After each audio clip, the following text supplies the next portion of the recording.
Welcome back, viewers. Thank you so much for tuning in, and I really appreciate the fact that for those who are coming back to the channel, I appreciate the fact that you are actually coming back to view these videos.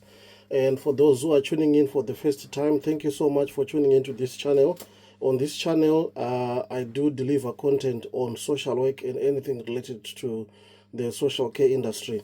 My name is Tawia Matope, Patrick Tawia Matope, and I have been a social worker for the past 20 years now. It's 20 years actually this year since I've been practicing as a social worker. And in today's topic, it's sort of like a recap of a topic which I kind of spoke about last time.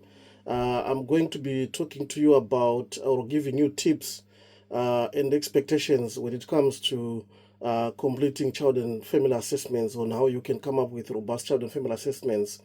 And as I deliver this topic today, I'm going to look at it from an angle of a social worker who is completing an assessment, or from an angle of a parent who is reading the assessment, and also for them to have an understanding of what it is that they should be expecting from the social worker allocated to their children when the social worker says, I am completing a child and family assessment.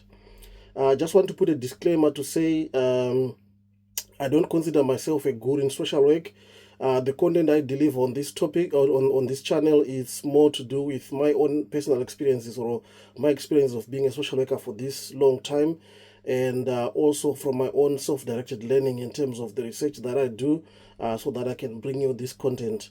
But most of it obviously is from my experience, of being a social worker for quite a long time.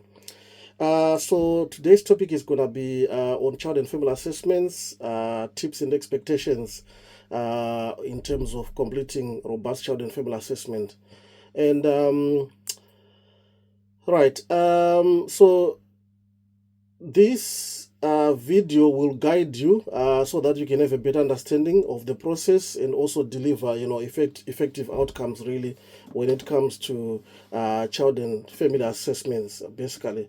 The most important thing I will also mention is, child and family assessment is a tool that we use, in terms of safeguarding children and families and supporting families, basically. So once an assessment is done, we can have a clear outline of what it is that needs to be happening with regards to the family, or what sort of recommendations the social worker will be making concerning your child or your children who are open to that particular local authority, really. First and foremost, let me talk about the purpose of child and family assessment.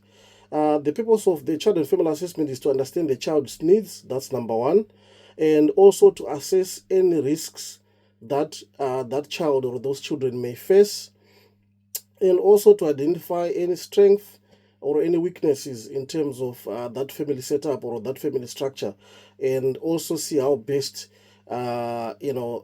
those gaps can actually be, or how that family can best be supported in terms of your engagement with the local authority. At the end of the assessment, there is need for a social worker to come up with a clear plan on how that child or how those children can be kept safe, and how they can be supported going forward. And the legal basis under which we progress child and family assessment, the social workers in England in particular, is with regards to the Children's Act of 1989. So there are two sections in the Children's Act which outline circumstances under which a child and family assessment can be completed. That is Section 17. So a child and family assessment can be completed under the Section 17 of the assessment, or Section 47 of the assessment. However, if it is Section 47 of the assessment, it might be that a strategy meeting has been held, and whether the outcome could be Section 47 or to progress under Section 17, then a normal assessment can be done. But if the agreement is that a Section 47 inquiry needs to be progressed, that can be progressed as a statutory, Section 47 inquiry, and at the end of that, a child and family assessment can also be, progressed, so that we can tie in everything and have a clear plan on what needs to be happening with regards to that particular child or those children. So that's the legal basis, really. And I'm going to be talking about the three key steps that needs to be followed up in in the assessment process. The first one is making sure that you build trust and you engage the family appropriately. You build trust and engage the family or the child and the family appropriately. You need to be transparent about this process, explaining to them what referral has come to the local authority, on what basis are you going to be progressing this child and family assessment, and also talk about issues around consent, seeking consent from the family, so that you can progress your child and family assessment, do your agency checks and all that. You also need to set expectations early on in terms of what this child and family assessment entails to the family. When you set the expectations, you can also even go the extra mile of explaining to them the possible outcomes from the assessment. And in doing all this, remember, you need to be non-judgmental. You need to listen actively, both from the parents as well as from the child, making sure that you capture all their views in progressing the assessment. Point number 2, in terms of the 3 key steps that I'm going to be, which I'm going to be talking about in terms of the assessment process, is making sure that your assessment is child-centered. I know there might be families where, there could be 1 child, 2 children, or it could be 3, 4, up to 7 children, or sometimes I've seen families where there are up to 10 children. You need to make sure that your assessment is child-centered, in the sense that you need to individualize each particular child in that household.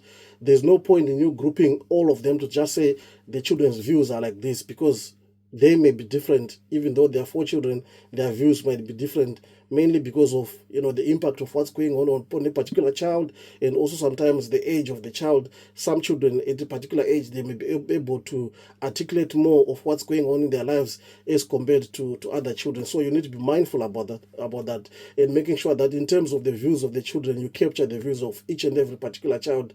Remember, the child's voice is central in your assessment process. You need to speak with them directly. You also need to observe their behaviors. You also need to advocate for their needs. And in so doing, there are many tools that you can use, in terms of direct work, in order for you to ascertain their views, wishes, and feelings in terms of what's going on in their lives. So you need to be making sure that your assessment is actually child-centered. And how does it become child-centered is about making sure that you capture the voice of the child as much as possible, and the voice of the child also directs what it is that you are actually assessing, what it is that you're actually looking with regards to that particular assessment. And then the third point in terms of the 3 key steps, or the 3 key steps in the assessment process, is making sure that you have got a holistic assessment.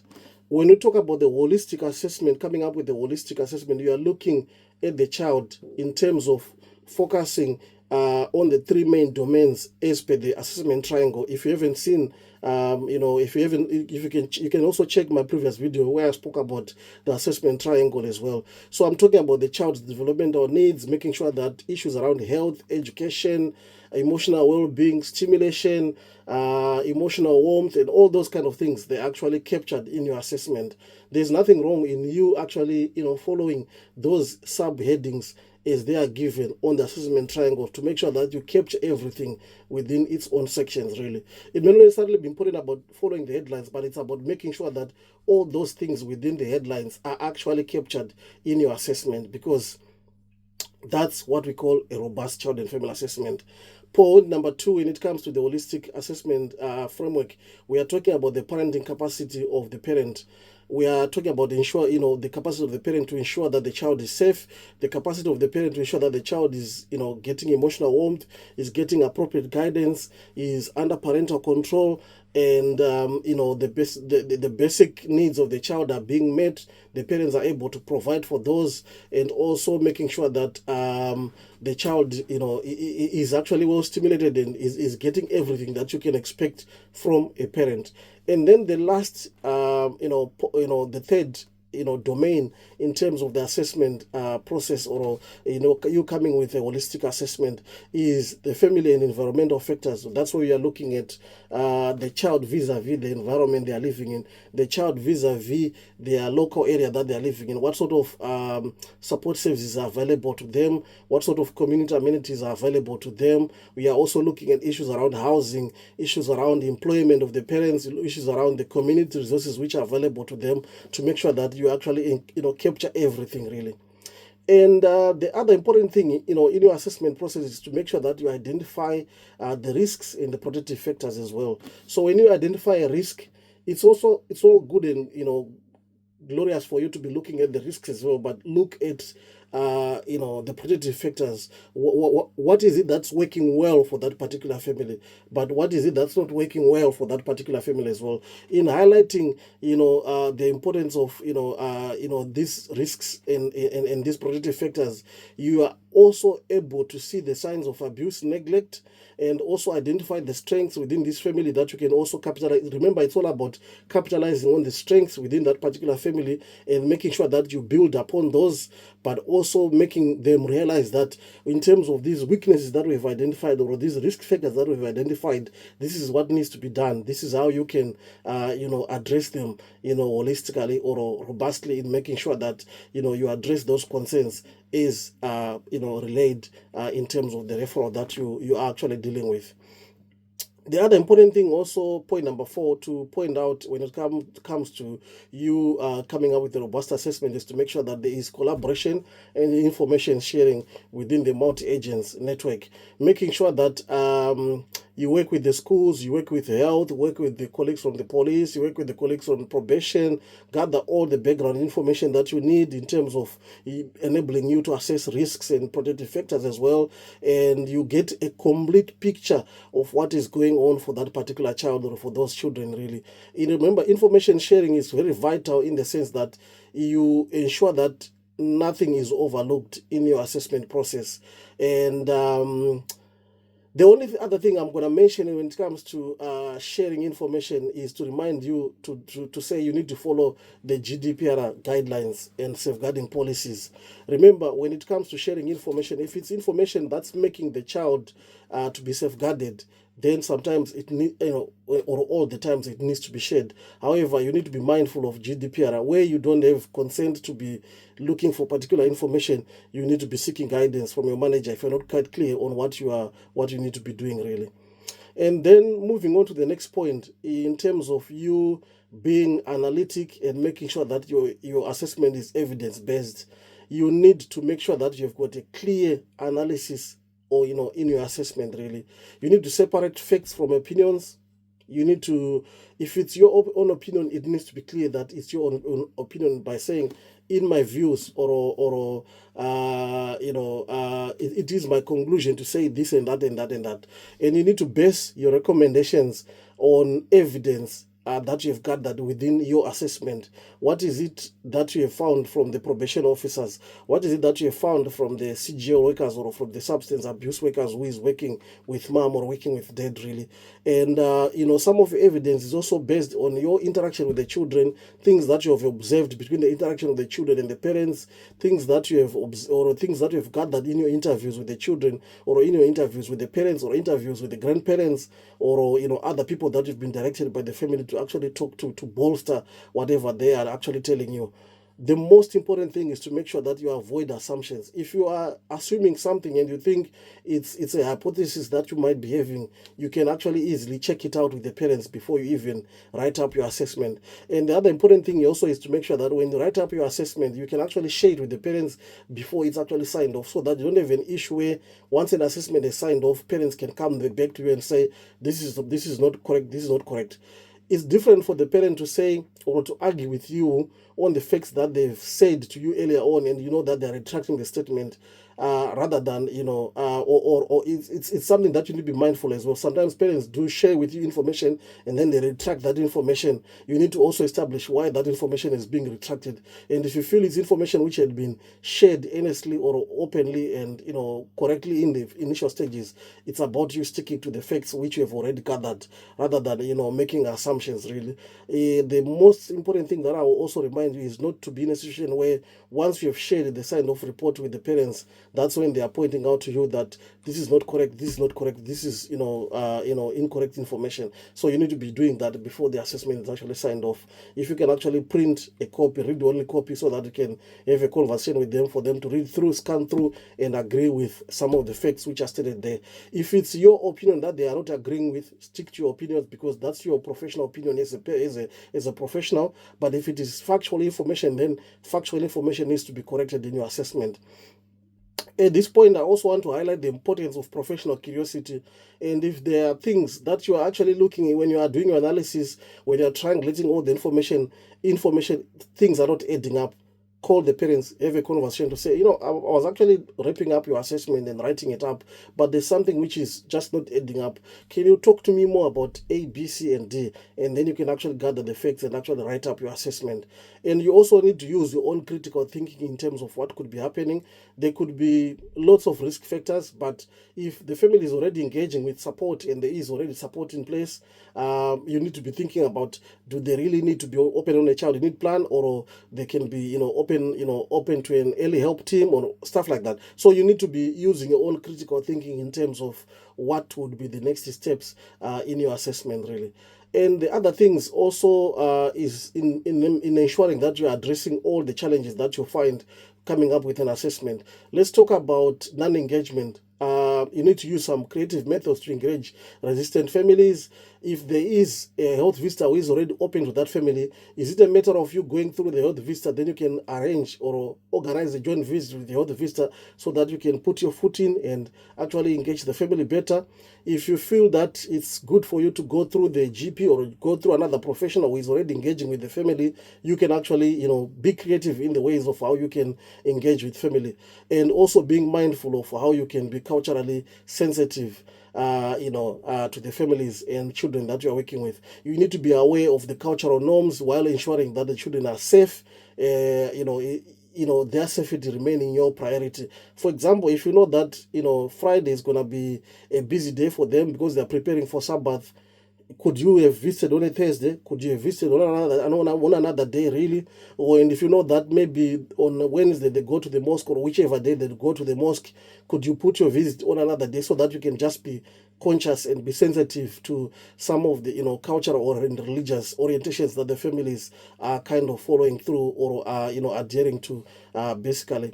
Coming on to the issue of recommendations and the plans that you can recommend for the children and families that you're working with, you need to be making sure that your plan is smart, it's specific, it's measurable, it's achievable, it's realistic, and it's also time bound in terms of your expectations around how things needs to be addressed, or the things that needs to be changed. You need to agree on a time frame of when you think this needs to be done. If it's going to be a child in need plan, is it going to be a short-term plan or is it going to be a long-term plan? Short-term plans are usually for things that you think can be addressed within the next 3 months or 4 months, and then the case can be closed. If it's going to be a long-term issue, maybe there are issues to do, deep-seated issues to do with ACs, or deep-seated issues to do with traumatic experience that the children have suffered that may require some traumatic, trauma therapy and stuff like that. That may not necessarily be a short term, but possibly, medium term to long term kind of plan. Then you need to be specific and ensure that you actually recommend the best plan for that particular family or for those children, really.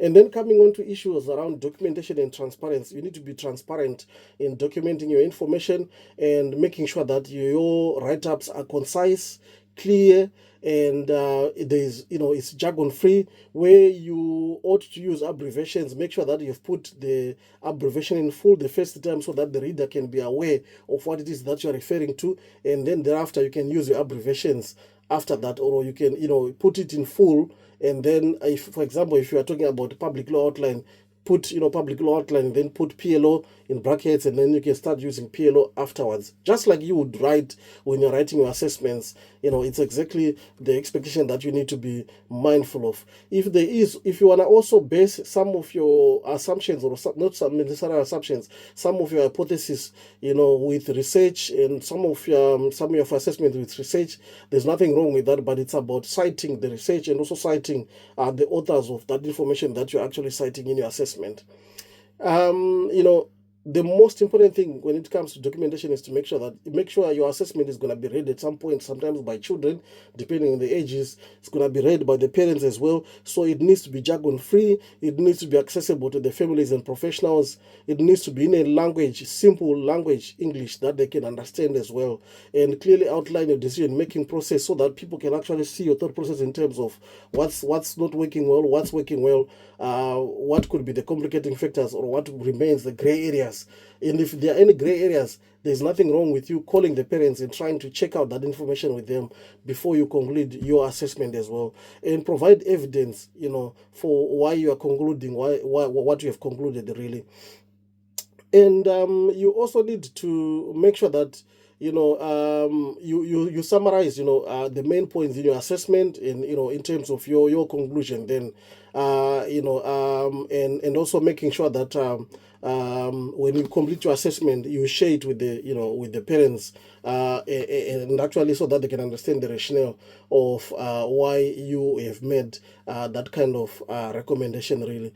And in most local authorities, obviously there is a template that you can use, whether you use Liquid Logic, whether you use Eclipse, or whether you use another system that you are using, Carefest or whatever. There is always a template, or if it's Mosaic, there is always a template that you can use to make sure that you write up your assessment. Make sure that all the subheadings which are in your template are actually followed through, and you've put correct information in the correct spaces within your template, so that your information can actually be flowing nicely. All right, so thank you so much for tuning in, and if you found this video quite helpful, don't forget to like, share, and subscribe for more content on social work and safeguarding. Let me know if in the comment section if you have any additional tips or challenges that you faced with assessments, and if there is any specific topic that you want me to tackle next time, please put your comments in the comment section below. And thank you so much for watching, and enjoy.